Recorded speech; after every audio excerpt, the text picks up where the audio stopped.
Sebelumnya, saya mulai dengan Om Swastiastu. Assalamualaikum warahmatullahi wabarakatuh. Shalom, namo buddhaya, salam kebajikan, dan salam harmoni. Jadi di sini saya ingin memberikan sedikit informasi tentang apa itu mikrobiologi industri. Nah, perkenalkan saya mahasiswi Prodi Biologi Murni Universitas Pendidikan Ganesha dengan nama Ajeng Diva Lelita dengan NIM akhir 015. Nah, di sini terdapat pengertian apa itu mikrobiologi industri.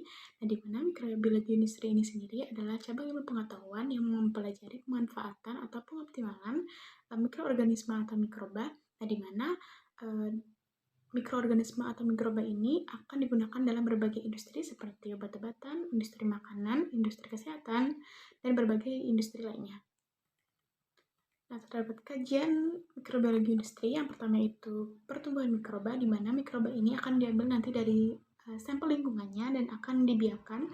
Lalu terdapat isolasi dan peringatan mutu mikroba, di mana nanti mikroba ini setelah diambil sampelnya akan diisolasi dan terdapat rancangan bangun bioreaktor, pengunduhan dan purifikasi produk. Nah, nantinya produk ini setelah diisolasi akan dimurnikan mikrobanya supaya dia tidak terkontaminasi dengan mikroba lainnya. Lalu terdapat produksi metabolit primer dan metabolit sekunder, lalu terdapat protein sel tunggal, dan yang terakhir yaitu penanganan limbah. Nah, di mana nantinya mikrobiologi atau mikroorganisme ini akan digunakan sebagai degradasi limbah atau penanganan limbah. Nah, selanjutnya ada peranan mikroba dalam industri, di mana ternyata tidak semua loh mikroba itu bisa digunakan dalam kancah industri. Nah, di mana mikroba yang digunakan dalam industri ini mempunyai spesifikasi atau spesialisasi tertentu. Nah, di mana nantinya mikroba yang digunakan dalam industri merupakan mikroba yang dipilih secara hati-hati sehingga dapat membuat satu atau banyak produk khusus. Nah, sebagian besar mikroorganisme industri merupakan spesialisasi produk metabolik yang secara spesifik mampu menghasilkan metabolit tertentu dan dalam jumlah yang sangat banyak.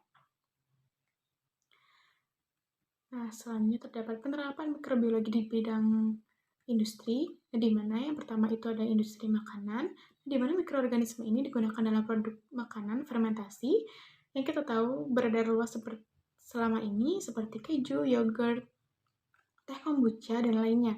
Nah, di mana nantinya mikroba atau mikroorganisme ini akan bermanfaat dalam proses pembuatannya, yaitu proses fermentasi. Nah, di mana mikroorganisme ini juga akan membuat produksi bahan makanan seperti enzim, vitamin, dan juga asam amino. Nah, selanjutnya ada industri farmasi atau industri kesehatan. Nah, ini mikroorganisme ini akan digunakan atau ditambahkan dalam pembuatan insulin, vaksin, atau antibiotik lainnya. Nah, yang ketiga ada industri energi, di mana mikroorganisme ini akan digunakan sebagai energi seperti biodiesel dan bioetanol. Yang keempat yaitu ada industri kosmetik, di mana mikroorganisme ini digunakan dalam produksi kosmetik seperti krim dan lotion. Nah, seperti yang kita tahu, kita sebagai perempuan pasti mempunyai banyak kosmetik yang kita gunakan. Nah, salah satunya saya punya ini. Ini body exfoliating, di mana dia itu ada kandungan kolagennya.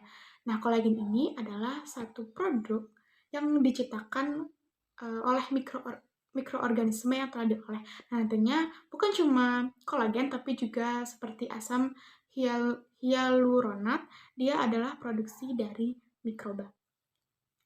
Nah, yang terakhir ada industri lingkungan, di mana mikroorganisme dalam pengolahan limbah ini akan mengolah limbah yang berbahaya menjadi limbah yang ramah lingkungan, di mana saya sudah mempelajari ini di mata kuliah sebelumnya. Nah, ini dinamakan bioremediasi. Nah, nantinya limbah yang sangat-sangat tercemar itu nanti akan ditambahkan mikroba atau mikroorganisme lainnya. Nah, di mana mikroorganisme ini akan mendegradasi limbah tersebut supaya dia ramah lingkungan dan nantinya akan dikembalikan lingkungan dalam keadaan yang aman. Nah, juga selanjutnya ada saya menaruh gambar-gambar produk dari berbagai industri yang menggunakan mikroba. Yang pertama itu ada teh kombucha, dan yang kedua juga ada yogurt. Nah, ini sama-sama di bidang industri makanan, di mana teh kombucha ini terbuat dari teh yang akan ditambahkan bakteri, namanya bakteri baik, namanya Scooby, dan nantinya dia akan mempunyai cita rasa yang asam.